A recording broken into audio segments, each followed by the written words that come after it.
If you guys want your offers accepted, take a look at these inside exclusive tips and tricks on how to get your offers accepted with a first-hand, reputable, well-known real estate agent across Massachusetts and New Hampshire. Hey guys, welcome to another episode of More About Mortgages. Thanks for joining me. My name's Ian Moore and I'm a loan officer here at Premier Mortgage Lending. Today we're going to switch it up a little bit and we actually have a special guest on the show, reputable real estate agent, well-known in Merrimack Valley, Mass, and all of Southern New Hampshire, Manny Paolucci with Paolucci Properties out of Keller Williams. Let's get right into it because Manny's got a lot of great tips and tricks for you guys, so let's dive right in. All right, Manny. So now that we're in the second quarter here of 2021, home buying market is kind of heating up. Real estate industry is heating up here. The problem in quarter one was the lack of inventory and the market just having a severe lack of houses going on or new listings going on the market. What are you seeing out there right now in quarter two that could possibly help buyers out there have a better chance of getting their offers accepted and get into a new home? I would say starting out, the key is going to be to get yourself a professional, and don't just jump in with the first real estate agent that says, "Hey, I can help you find a house." Do some due diligence and make sure you get somebody who is proven, and interview them. Make sure that they're a good fit for you. I would start there. Once you've found that person, then tricks that I've used is I've in some of these super competitive properties that we're seeing, especially in the Merrimack Valley that I service, we're seeing 20, 30, 40 offers sometimes. Yeah, tons of interest. And even just to kind of go back on that a little bit, because that's a great point, is using a professional that does this for a living full-time, knows what they're doing, has helped countless home buyers and sellers in this market. They know what they're doing and they can represent you and advocate for you in your best interest throughout the beginning and the middle and the end of the process. A lot of people will look at their family members, maybe friends that they have who are part-time agents. That's never really a good idea, even in a normal market, I would say. But in this market in particular, that I feel like hits home more than ever because everything is going super fast. It's going for, over asking a lot of times. You need to be on top of your stuff in this market, I feel like. And that's not going to necessarily happen unless you do have a professional full-time agent at your side. At your disposal, no doubt. You hit it right on the head there. Time is of the essence is something that's said a lot in the real estate world, and it's in every contract. And nowhere is that more important right now than the time a property hits the market and your ability to get that information from your agent so that you can get in there, see it, and devise a plan. Right. If you don't have a plan going in, by the time you've got your plan figured out, it's probably too late. Yeah, and even kind of logistically, like if I'm a home buyer out there and I'm pre-approved and I have a property that I'm going to see and I want to go see it, it just came on the market yesterday. I'm calling you, let's get out there to go see it. My agent's a friend of mine that I kind of grew up with, and at the end of the day, they can't get out there until Wednesday, and it's Monday. Well, come Wednesday, I hate to say it, but that house is going to be under contract, and there's going to be a buyer already having a purchase and sale agreement under an accepted agreement, and that house will be gone. So that's just a good example to look at, and that's just one of countless examples we could probably come up with here as to why having a good agent that's full-time, ready to go 24/7 for you in this market in particular is a huge advantage. No doubt, and they have to have a team around them, right? So you actually said started with the pre-approval. Be pre-approved before you even start looking. Yeah. Have that real estate agent, ask that real estate agent, who do you work with? What's your team look like? And I'm not necessarily talking about a real estate team, but do you have inspectors in place? Do you have a lender in place? Do you have an attorney in place? Right. So I have a core team that I try to use on every transaction that I have with every buyer. Yeah. It creates efficiency and something you can rely on. No doubt. And that certainly goes a long way too, because once you get that reputation out there with other agents that you are efficient and that you have a team that is cohesive and works together and gets to the closing table. You just need to be known. That agent needs to be known as somebody who takes you to the finish line. Yeah, and that gives the buyers a better chance of getting their offer accepted. Having that agent who's well known in the industry, and that's even happened with us a few times at Premier. Is that our buyers' offers will be accepted because the listing agents know who we are, what we do, the services we provide, and they know we can get the job done. And that same thing applies with real estate agents, even more so. I feel like, you're working with so and so. He's well known, she's well known in this business. I know they can get their buyers to the closing table and the finish line on time and successfully, and that gives everybody a leg up that is working with a reputable agent out there, having their offers accepted and getting into their new house for sure. What else are you seeing that you've seen that's helped out your clients either on the buyer side or your buyers on the list side that has helped people have their offers accepted? When these crazy bidding wars happen, what's kind of been the catalyst that's getting somebody's offer accepted? Yeah, what we're seeing a lot of, and it's not anything we necessarily recommend, but we're seeing a lot of people waiving inspections these days. Yeah, we're seeing a huge. a lot of people now are actually waiving appraisals and willing to pay cash differences. So that's the cash differences thing too. I've seen a lot of that. Like, by that, do you mean on the front end of the contract, actually putting in there, if the sales price is $350, if the house appraises for less than the sales price, I'll pay X amount up to the contract price? Yes. Cool. Yeah. So we're starting to see more and more of that.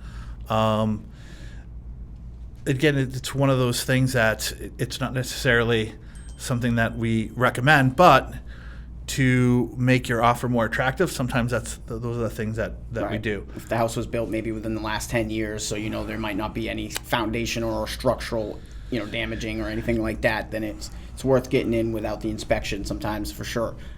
Any older than 10 years, I'd say waive an inspection. If it gets you the offer accepted, great, but just know you're buying a very expensive piece of property there without having it inspected, which speaks for itself. Sure.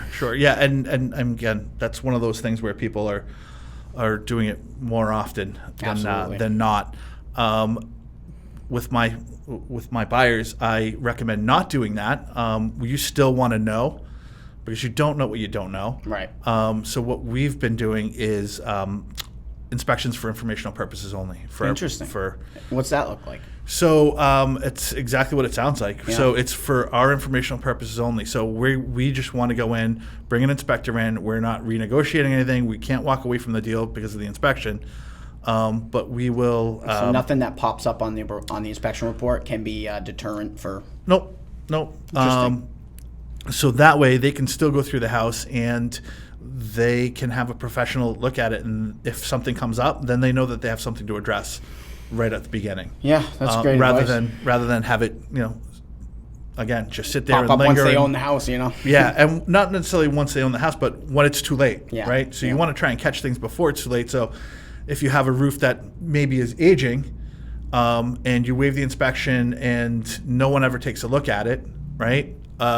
You end up 2 years from now and you've got ice dams and you've got, a roof to replace and another $40,000 worth of water damage to the home. Exactly. Yeah, that's a great point, because then you're not just having to replace the roof. You're having to spend money to replace the damages from the roof being old and needing to be replaced. So that's a great point. Yeah. So what we do is it's along the same lines as doing a pre-inspection. So with our listings, we advise all our sellers to do a pre-inspection so that we know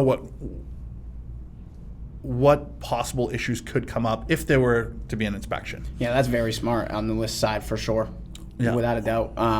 Something also I've heard of recently is, and kind of what I was thinking along the lines when you said, inspection for informational purposes, but that's, obviously speaks for itself.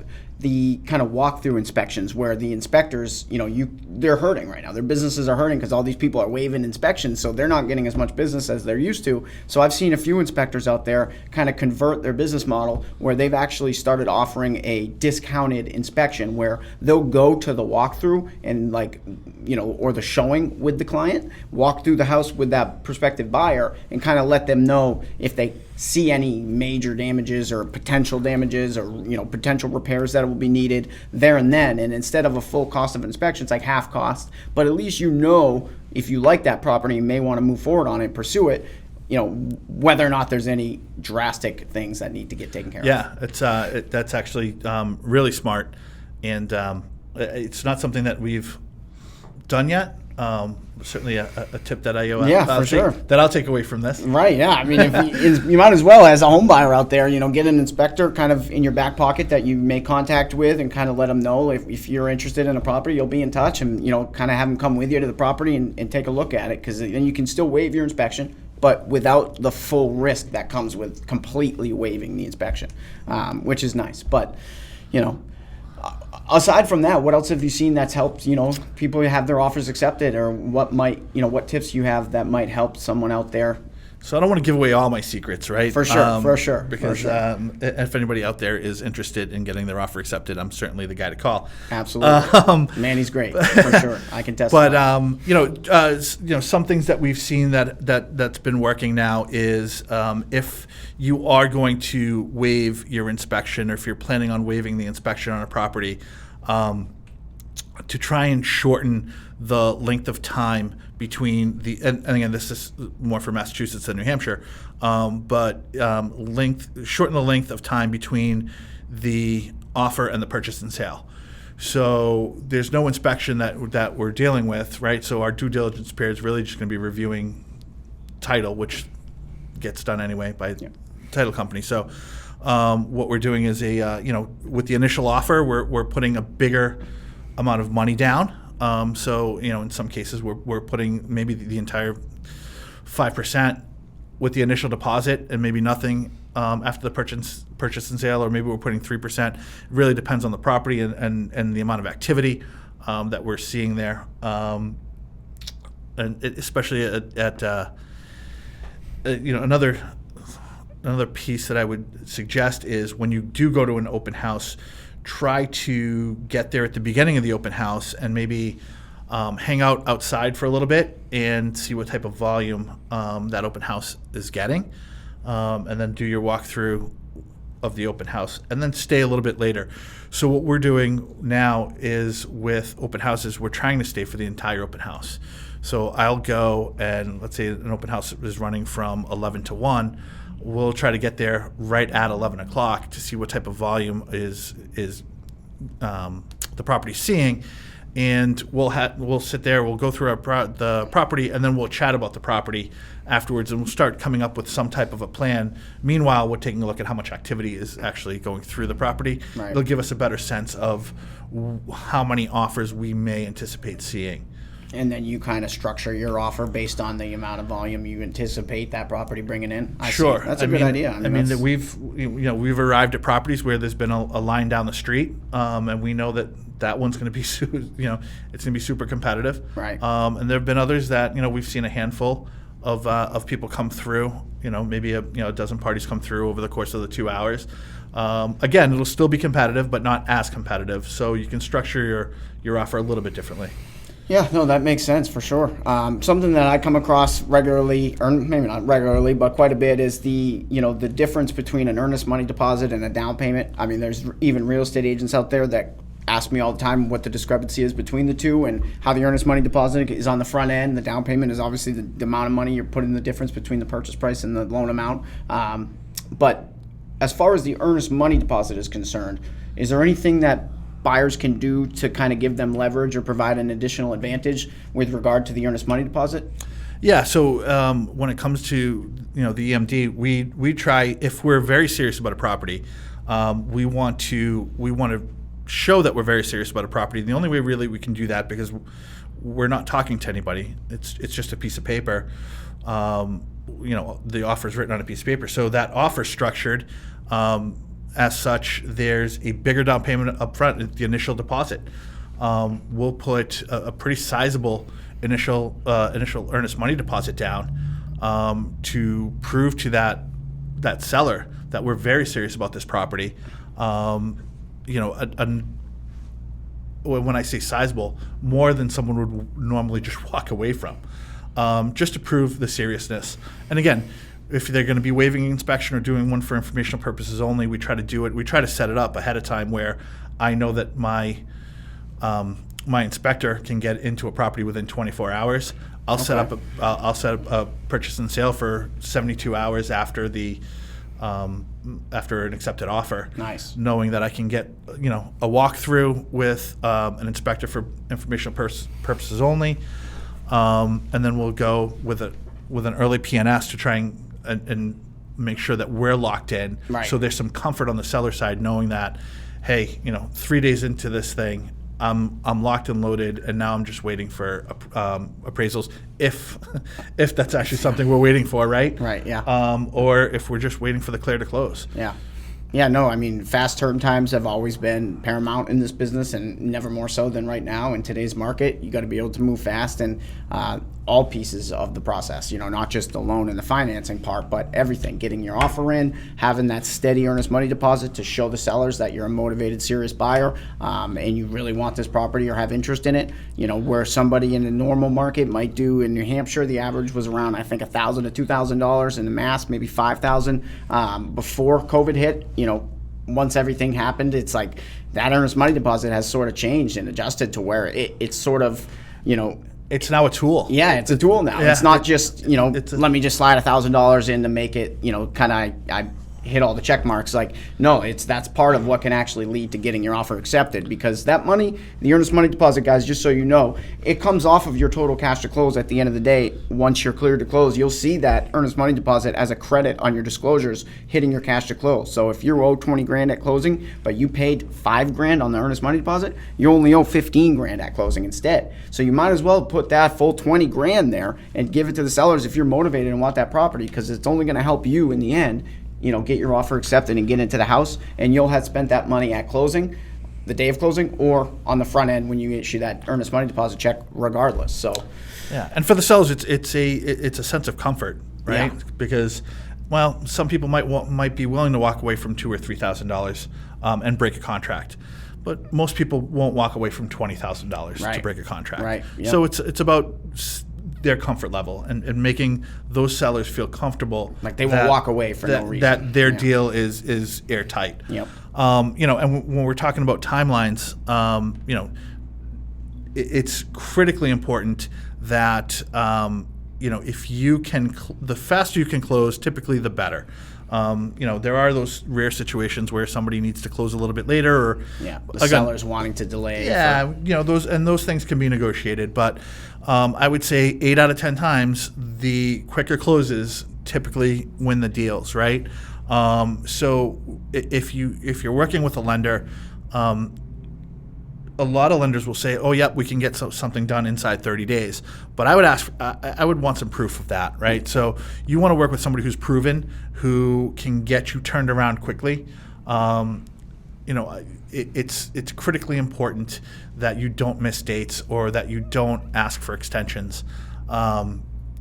So the ability to have a lender who not only can say that they can get you to close in 30 days, but has a reputation of closing you in 30 days and has a track record, goes a long way. I know on the list side, every offer that comes in, I call every lender.